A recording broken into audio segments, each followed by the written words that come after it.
Hi everybody, happy Tuesday. I hope you are having a good week. I hope it is nicer and sunnier and warmer where you are than it is here. It is dreary and rainy and cold here, and I don't know if spring's ever gonna arrive, I gotta say.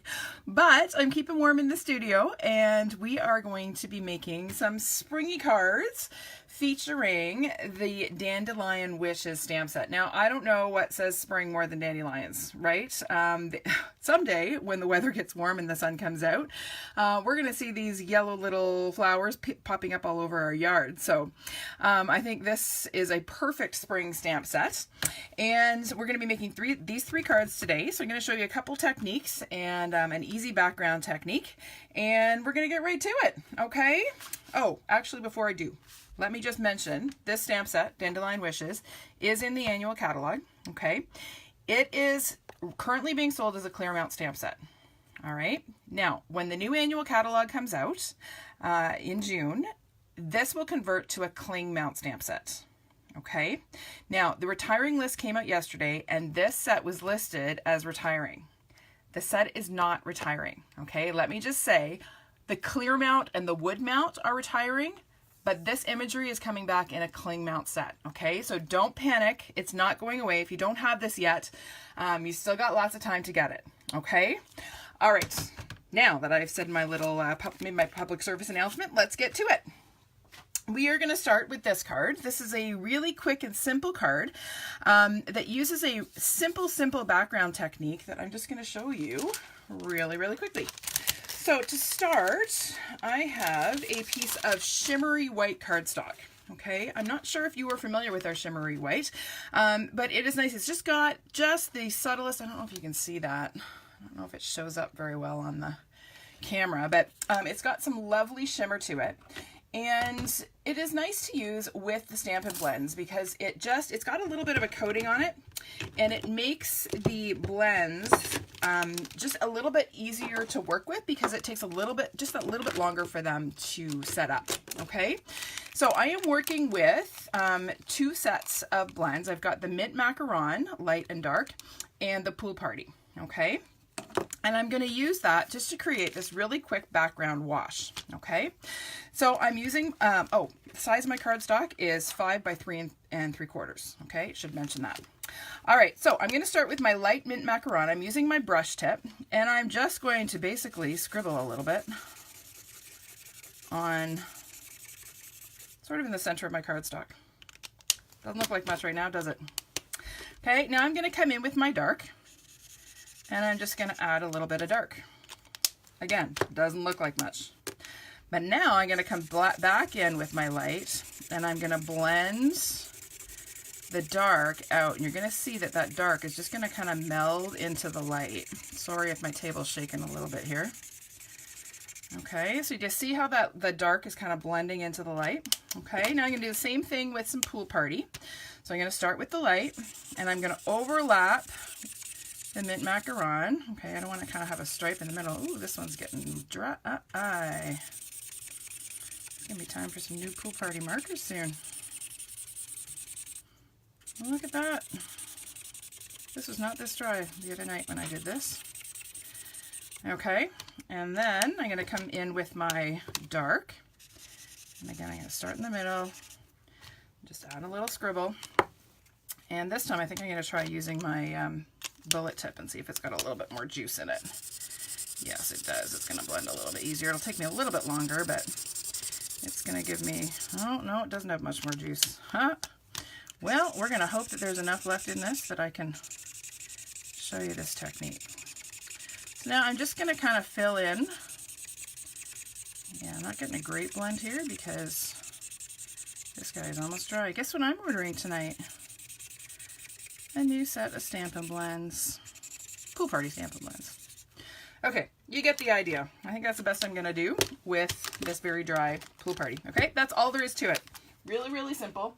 Once it dries, the colors will even out, and you got your background. Okay, so next I'm going to come in with the 3 dandelion image. Now, I don't put my stickers on the back of my clear mount stamps because I find they stick easier to the Stamparatus and to the blocks when I don't. But it is this image here. Okay, and I'm going to stamp that using basic gray ink. Okay, so I'll just ink this up.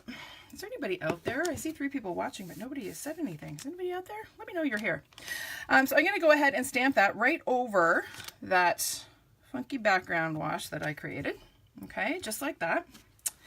And then I'm going to bring in my Big Shot. Now, I haven't used the Big Shot yet on one of my videos, so I'm not sure how well this is going to fit. Oh, actually, before I do that, I need to stamp some extra little dandelions. Some little dandelions blowing off in the breeze. Oh, hi, Debbie. I knew somebody was out there. Thanks for saying hi. So I'm going to add just a couple of little trailers going off from my dandelions. Now I can bring in my Big Shot, but I got to clear some space. So I want to show you this technique. This is really, really simple technique, but it just adds a really subtle bit of wow to your card. Oh, hello, Diane. How are you? Now this is quite close, but we're going to see how this works. Okay, so all of you, I'm sure, have seen a Big Shot before, but in case you have not, this is our die cutting machine. I have my, oh, I got the wrong platform. Let me grab my magnetic platform.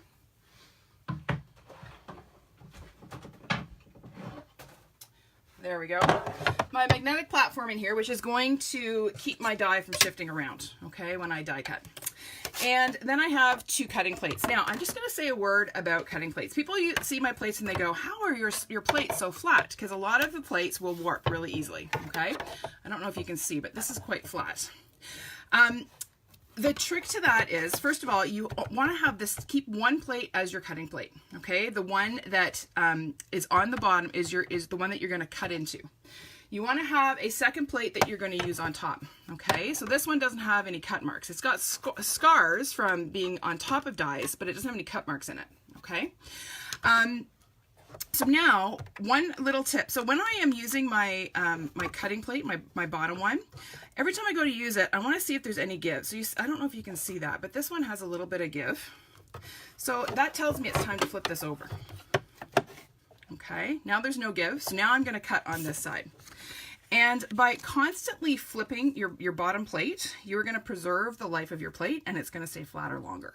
Okay, all right, that's my little quick tip for the Big Shot. So I'm going to line this up. Now I'm going to take this is one of the stitched rectangles dies. Okay, it has stitching detail both on the inside and the outside of the die.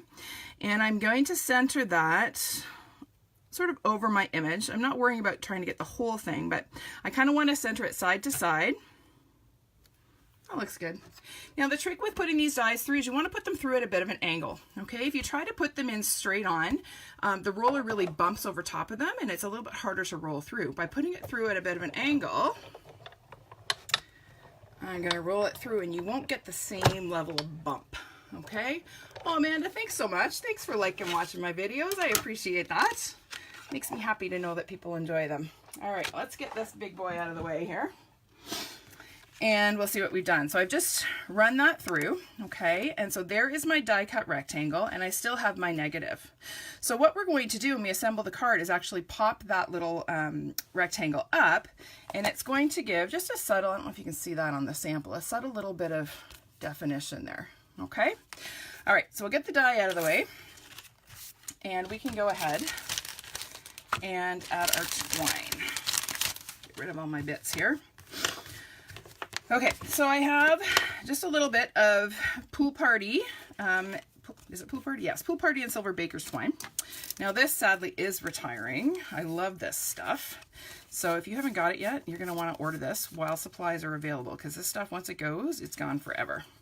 So on the back side of my frame there, I'm just going to add a couple of glue dots. And I'm going to take and press the end of my twine into the dots. Okay, and then I'm going to do the same thing again. And I want to crisscross my twine. So I'll do one here and one over here. Okay, now when you do this, you want to make sure you don't pull your twine so tight that you're bowing your paper. Okay, so that's just sitting there. It looks like it's wrapped around, but it's not. It's just a little twine saving tip for you. Okay, now I'm ready to go ahead and glue this onto my mat. So here I have a piece of Pool Party cardstock. It is 5 1/4 by 4 inches. And I am going to go ahead and glue that right down on there. Okay, So I'll bring in some trusty fast fuse, and we're going to pop that down right on our mat here. Make sure you guys can see what I'm doing. Just about there. Okay, now that I've got that done, I can actually go ahead and glue this onto my card base as well. So we may as well finish our layers. Oh, before I do that, I better tell you, this is a 4 1/4 by 11 inch piece of gray granite cardstock. Okay, I've got it scored in the middle at 5 1/2 inches, which makes it easy to fold in half and get a nice clean fold. And then I'm going to just adhere my card front to that base. Whoopsie. Come on, fast fuse, work with me today. Okay, and then we're going to pop that right onto the front of our card, like that. Okay, next up, little die cut rectangle here. I'm going to put a few dimensionals on the back. Look at this, fresh sheet of dimensionals. That does not happen very often in my life. Usually I'm using up the dregs of what's left after a class. I use up the frames, I use up the ones that have like 3 dimensionals left on them.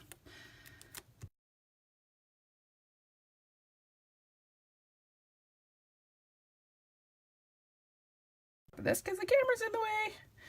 So we're gonna eyeball it and hope that it's relatively straight. Hi Judith, how are you? Congratulations on your promotion to silver. I saw that on Facebook. That's awesome.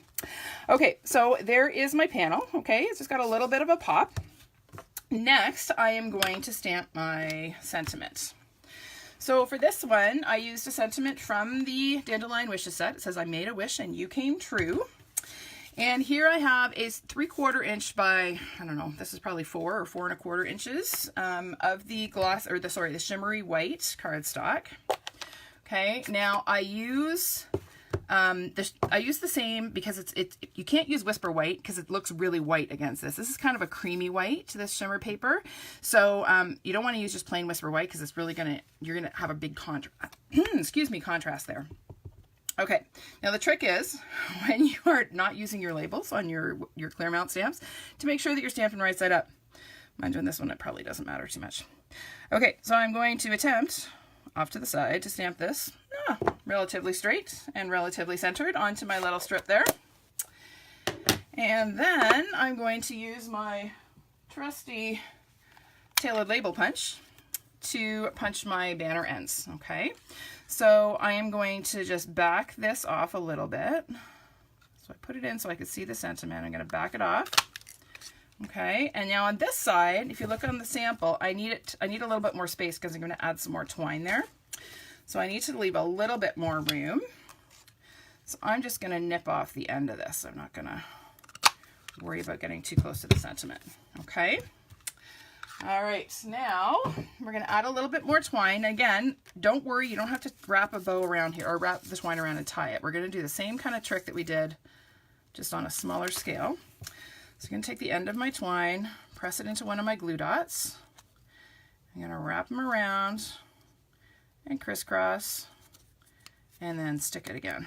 Okay, so now I have my twine wrapped around my sentiment panel. Okay, and now we're going to tie a bow. All right, so here is your twine bow tying lesson for this week.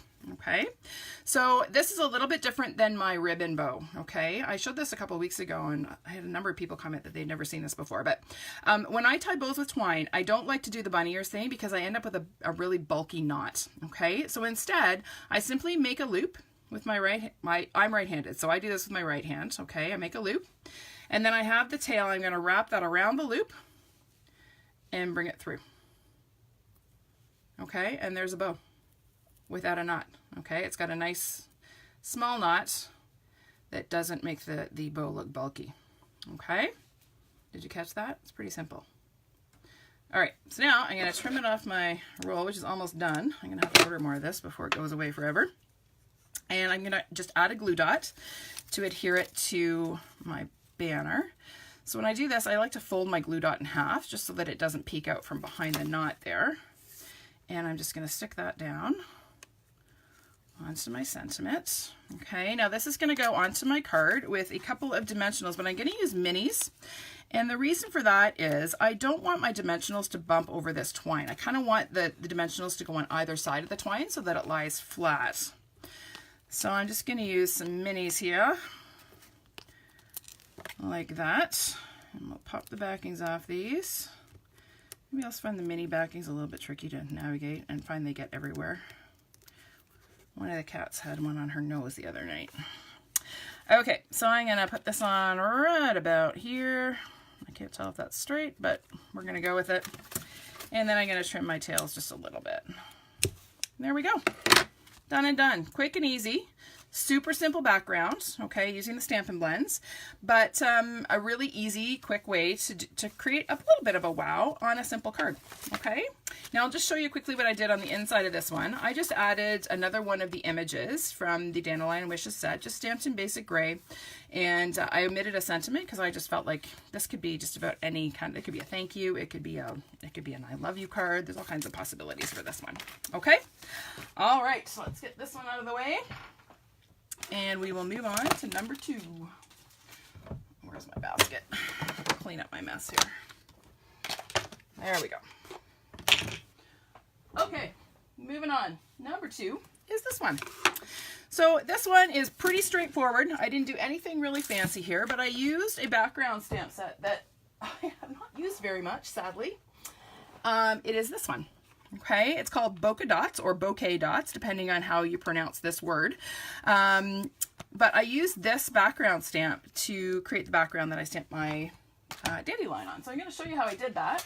It's pretty straightforward, but I got a couple tips for you. So let's get all our goodies out here. And we'll go to it. Okay. So I have already die cut. This is actually the same size rectangle that I used on the last card. I die cut one ahead of time, just in the interest of time. And I am going to use, oh, you know what? I didn't even mount that stamp. Ah, that's good. I'll show you how to use it and not even mount it. Where is my block? Where is my big block? There it is. My big block was on the stamp from the last card. Let's get rid of that. And we'll put this guy on here. Okay, so when you look at this stamp, it is very flat and you can barely, and I mean barely, see any kind of pattern on there. I don't even know if it shows up on the camera. Can you see little subtle dots on there? So this is one of our distinctive stamps. And the trick with using these stamps successfully and getting good results, holy cow, I'm dropping everything today. I just dropped a whole spool of ribbon all over the floor. Good times. All right. The trick with using these distinctive stamp sets is to have an ink pad that is not super juicy. Okay, so I'm using my Lemon Lime Twist pad. Now this is one of our retiring ink colors. Okay, if it's not sold out already, it will be very soon because the retirement list posted yesterday. So the ink pad, the paper, the reinkers, all of this stuff is going to be while supplies last. So this is the color that I'm going to miss the most from this year's ink colors because it's so bright and fun. So you want to use an ink pad that is not super juicy, okay? If you have a brand new ink pad, there are a couple of things that you can do. Or maybe you've just re-inked your pad and it's got too much ink in it to use with these stamps. What you can do is take the back of a plastic spoon and massage the surface of your ink pad. You're going to see the color of the pad actually lighten up a little bit. What you're effectively doing is pushing the ink down into the pad. Okay, and you're going to see that it gets much lighter and you're going to get much better results with these distinctive stamps. Okay, so when I have a big stamp like this, I like to take my ink pad to the stamp. So I'm just kind of doing a tap all over. I'm not pressing hard, okay, but what you are going to notice, I hope it shows up on the camera, is that as I've inked, you see that pattern sort of come through a little bit. Hey Michelle, how are you? Can you see that? Okay, you can see it a little bit better once it's got a little bit of ink on it. Okay, now I'm just going to take and center this over my little rectangle here, and I don't have to worry about getting it straight because it's a random pattern, and I'm just going to stamp it on that rectangle. Okay, there you go. Isn't that cool? I love this background and I need to use it more. That's my resolution, my new catalog resolution, to use this one more. Okay, now I can show you on the sample here, I wanted to highlight the edges a little bit. I didn't want to do another layer behind this, but I wanted to kind of just add a little bit of a highlight. So to do that, I used the Granny Apple Green ink pad, which is just a shade or two darker than the Lemon Lime Twist. These two colors were meant to be together. And I took my sponge dauber and I just did a little flicky. Now the other nice thing about this is if you don't get a super great image when you stamp with the Bokeh Dots, you can fill in some of the gaps. You see how near the edges I didn't get great color? This kind of hides that. So I'm just going all the way around the edges here and highlighting. It also brings out that stitching detail on this rectangle. Okay, just like that. Yes, it is an awesome stamp set. Okay, so we'll get this out of the way. And now we're ready to stamp our dandelion. So this time I'm using the single dandelion image from the set. It's this one here. Okay, I can't show you because I don't have my sticker on the back, but it's this one here. And I'm going to stamp that in basic gray. So same ink color that I used on the last one. So I'm just going to ink that up. Whew, that was pretty inky. I just re-inked this. So we will press lightly. And we'll stamp that one just like that. Okay, now that will lighten up. This is a very juicy pad. I just re-inked it, so it looks almost black right now, but trust me, it'll get lighter. Okay, now we're ready to go ahead and assemble our card. So here I have a piece of Highland Heather cardstock. I think I've used this like 4 weeks in a row, this color. I can't get enough of this color for spring. It is 4 inches by 5 1/4. Okay, and I have embossed it using the Petal Pear embossing folders. Now these embossing folders are retiring. Okay, they are 2 strips. I used the other one a couple of weeks ago on one of my abstract impressions cards. They're awesome folders. I love them, and I'm sad to see them go. I will not be getting rid of them anytime soon. So if you are coming to my retirement sale, sorry, you're not going to be buying these. Okay. All right. So I have embossed that ahead of time. I have a piece of Gingham Gala DSP that is 4 inches by 2.5. 2.5, yes. And I'm going to go ahead and glue that right onto the front of my card. Now I'm not going to glue it in the middle. Okay. I want it to be towards the top. I think I did about 3/4 of an inch down from the top. So we'll just throw a bit of fast fuse on there.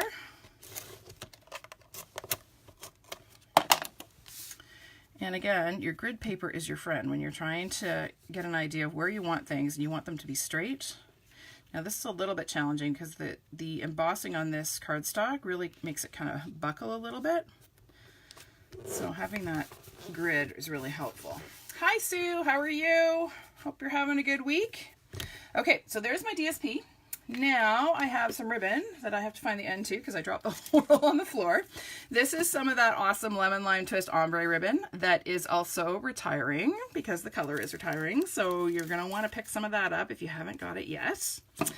And I'm going to sort of towards the bottom. So again, using my Gingham as a guide, I did it about 1, 2, 3, 4 squares up from the bottom.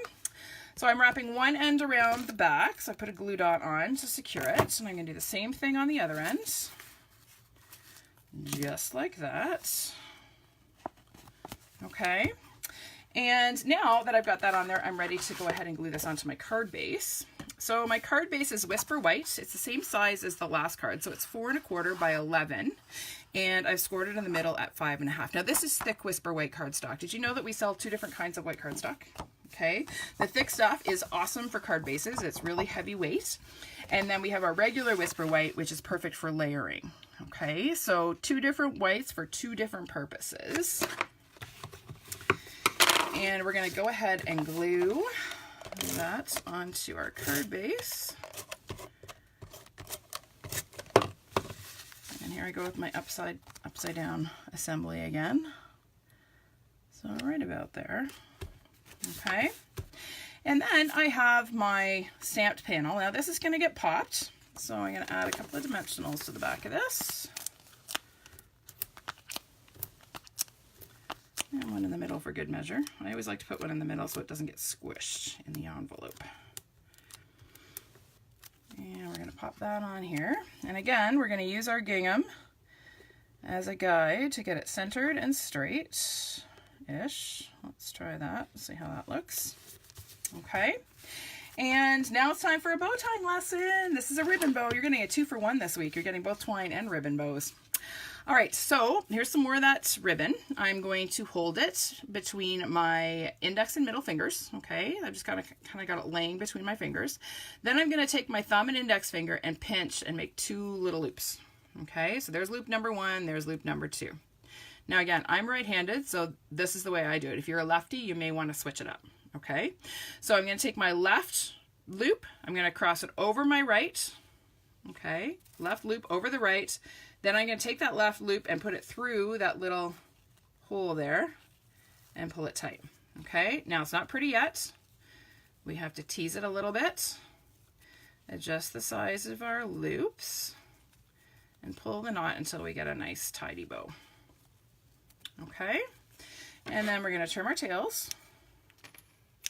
Get this out of the way. I will deal with all that ribbon later.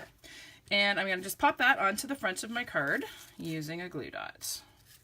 Oh, I love this color combo too, Sue. I am going to be so sad to say goodbye to Lemon Lime Twist. I'm going to use it as much as possible over the next couple of months.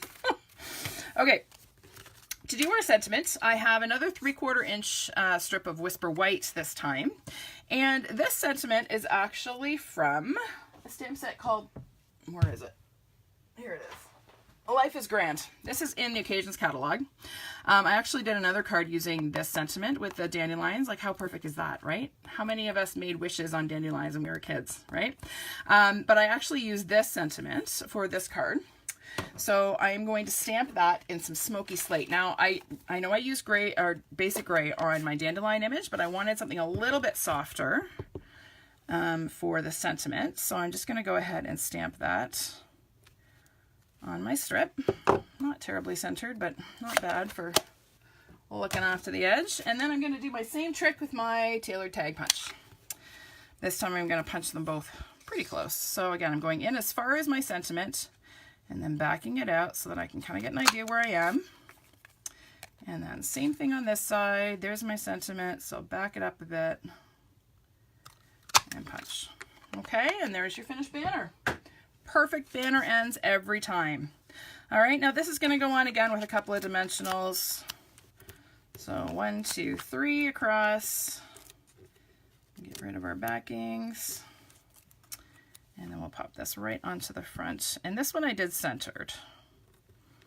Okay, I often do things off center, but for a change I thought, let's switch it up and do it centered. Okay, now I'll just show you what I did on the inside of this one, just really simple.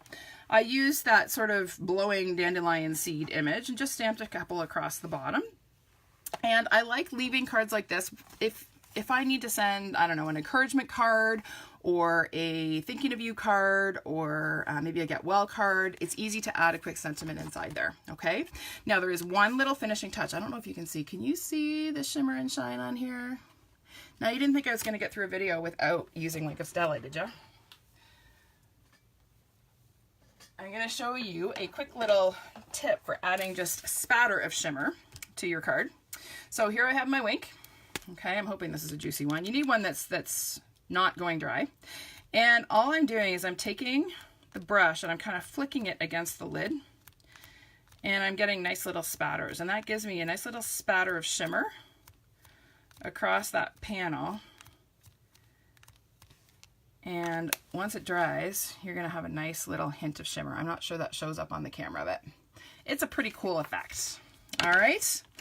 Okay, that's number 2 done. Moving on to number 3. Now this is my favorite. I absolutely love this color combo. This card was inspired by one I saw that Sandy McIver did a while ago, probably when the new catalog came out, because she's far more on the ball than I am. But I loved the Coastal Cabana and Gorgeous Grape together. I just think that is such a yummy, yummy color combo. So I had to give it a try, and sure enough, Sandy was right. She's a genius. So I'm going to show you quickly how we're going to put this one together. This is going to be real quick because I've already done the stamping and heat embossing for you. Oh, come here. Got these little rhinestone offcuts here. Okay, so here I have a 4 by 3 inch piece of Whisper White cardstock. Okay, I have used my embossing buddy all over when you are heat embossing, I cannot stress to you enough the importance of using the embossing buddy. When I first started stamping, I thought, oh, I don't need the embossing buddy. I can heat emboss without it. And I never got clean, crisp images. I always had little flecks everywhere. And once I tried using the embossing buddy, suddenly I was getting better results. So if you are not a fan of heat embossing and you are not using an embossing buddy, I guarantee you using the embossing buddy will change your life and you will love heat embossing. I guarantee you. Okay, so I rubbed the embossing buddy all over. I stamped the triple daffodil image, this one, in Versamark ink. And then I sprinkled it with white embossing powder and heated it. Okay, so I'm not sure how well that shows up, but there's sort of a shimmery, glossy image there. And now we're going to add some color that's going to make it pop. So, this aside, and we're going to start with our Coastal Cabana. I have a sponge dauber here. You can do this with just a regular Stampin' sponge. You could use a makeup sponge. Doesn't really matter. I like the daubers because it gives me control and it keeps my fingers clean. That's my only, that's why I use them.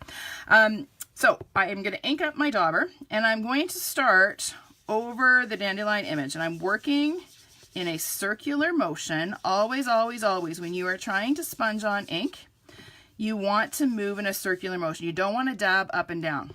Okay, it is a totally different effect and you will not get even coverage. Okay, sponging is really not difficult as long as you remember always in a circle. You don't have to go in the same direction. You can go clockwise and counterclockwise. You can alternate, but the trick is always in a circular motion.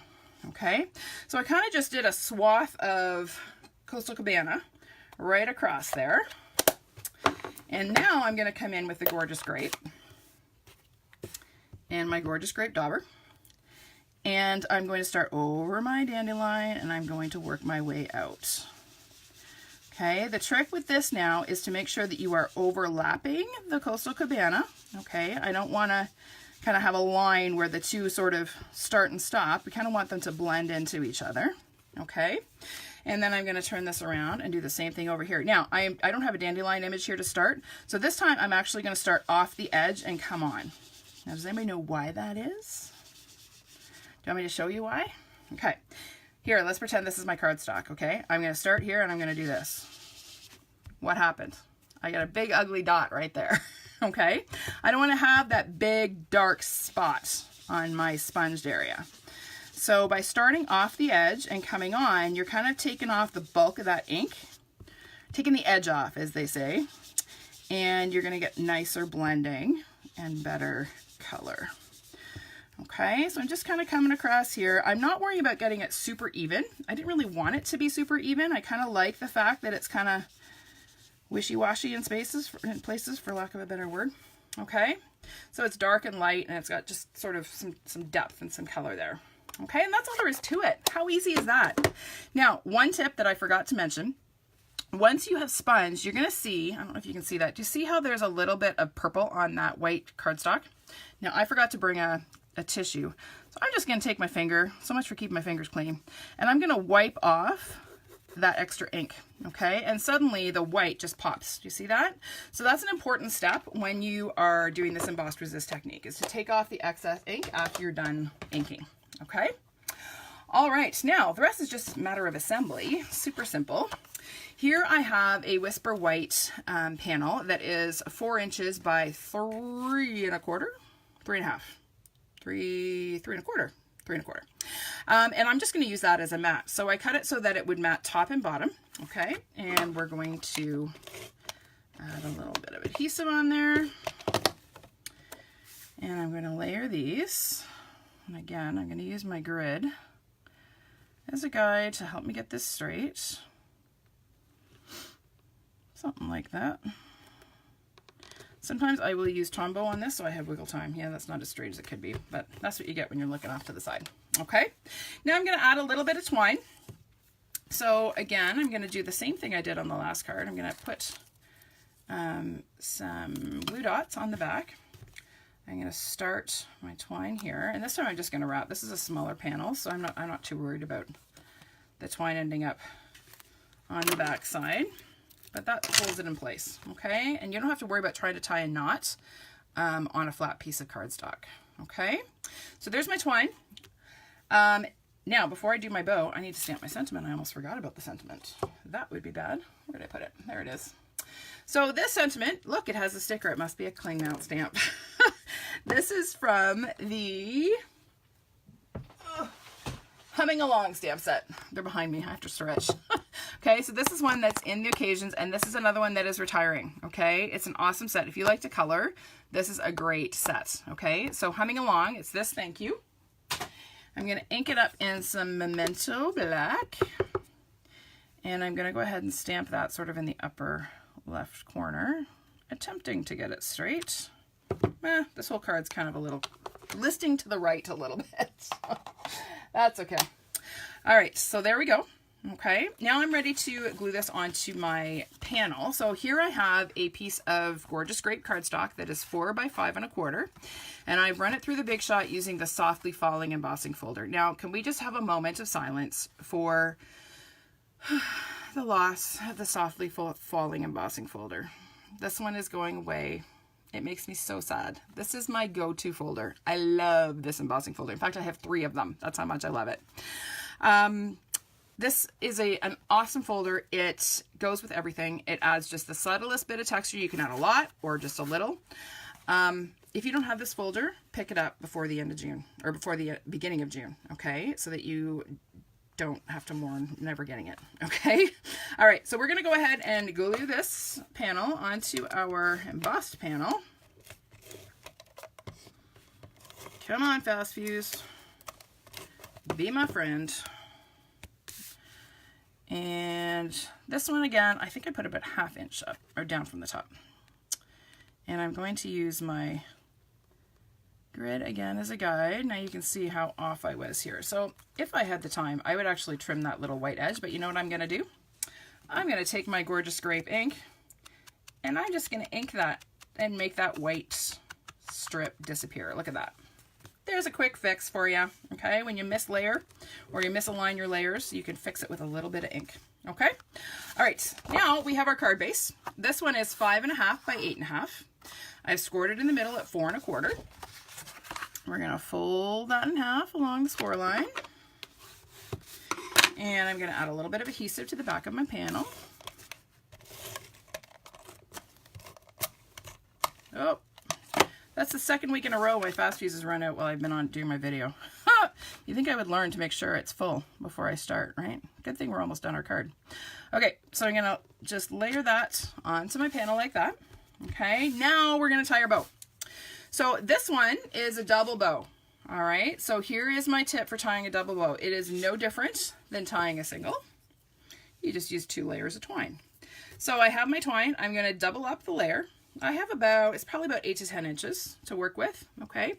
Here I am making my loop, okay? Taking my tail, wrapping it around, and pulling it through. So you just want to make sure you pull both pieces through. If you only pull one, you will not have a very nice double bow. Okay, and then the trick with this is once you've sized your loops to the size you want, just pull one of the pieces of twine just to make one of the loops a little bit smaller. And that just kind of adds some dimension to your bow. So let's pull that one. There we go. So you see how now I have the loops that are different sizes. Okay, so now we're going to trim our tails.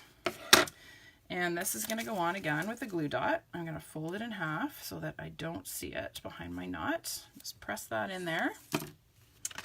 And then this time I'm going to center my bow right over that center dandelion there. Okay, so it's going to get stuck right about there, just like that. And I'm going to leave my tails pretty long on this one, just because there's not a whole lot going on down here on the bottom of the card, and I just like the look of it. Okay, now last touch is a little bit of bling, because, well, who doesn't like bling, right? So we've got a few rhinestones here. These are just odds and ends that were left over from other projects. So we're just going to take your pick and add a couple of little sparklies on here. Okay, remember when you're adding this kind of an embellishment, making a triangle will always be visually pleasing, okay? All right, that is that. Now on the inside of this one, I did something kind of cool. I took that single dandelion image again, and this time I inked the center using my dauber with Coastal Cabana, and then I inked the edges and the stem with the gorgeous grape, and I kind of like that multicolor look, okay? All right, let me bring in the other projects again for you. Here we have 1, 2, and 3. All right, clean up my mess here a little bit. Okay, can you see them all? It's hard to see on the camera. There we go. All right, that is it for me today. I hope you enjoyed these projects. This Dandelion Wishes set is just so much fun. I've got lots of other ideas that I will post later in the week, so be sure to check out my Instagram feed or this Facebook page for more. And pull out this set. If you don't have it, it's something you should consider getting. But if you do have it, pull it out. It's great for springtime cards. All right, thanks everybody for watching, and I will see you next time.